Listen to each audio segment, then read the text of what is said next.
আসাম পুলিচৰ আজি last date আছিলে এপ্লাই কৰোঁতে বহুত প্ৰব্লেম হ'ল অটিপি অহাত বহুত প্ৰব্লেম হৈ আছিলে জিমেইলত অটিপি নাহে তথাপিও আমি যেন তেন যিমানজনে আহিছিলে সকলোৰে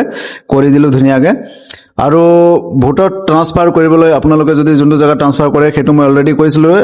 আগৰ ভিডিঅ'টোত যে যোন জেগাত ট্ৰান্সফাৰ কৰিব সেইটো জেগাৰ ডকুমেণ্টছ কিবা নহয় কিবা লাগিবই হয়তো গামোৰা চাৰ্টিফিকেট নহ'লে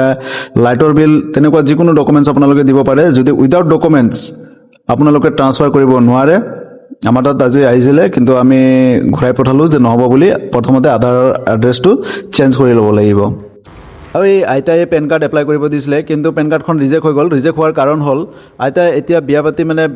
তাৰ টাইটেলটো চেঞ্জ হৈ গ'ল আৰু পুৰণা টাইটেল বেলেগ আছিলে তো সেইকাৰণে ফাদাৰ নেমটো আৰু তাইৰ নামটো আইতাৰ নামটো মানে মিছমেচ টাইটেলটো মিছমেচ হোৱাৰ কাৰণে পেন কাৰ্ডখন ৰিজেক্ট হৈ গ'ল সেইকাৰণে আমি আকৌ এনেক্সাৰ আৰু ডমিচাইল লগাই আকৌ আমি ইমেইল কৰি পঠাই দিলোঁ তো আইতাক সেইটোৱে কৈ দিলোঁ আৰু ধুনীয়াকৈ আপোনালোকে যদি এপ্লাই কৰে তেতিয়াহ'লে সাৱধান তেনেকুৱা যদি ডকুমেণ্টছ নাই তেতিয়াহ'লে ডকুমেণ্টছ লৈ কিনেহে এপ্লাই কৰিব যোনটো আপোনাৰ ফাদাৰ নেম আৰু আপোনাৰ নামটো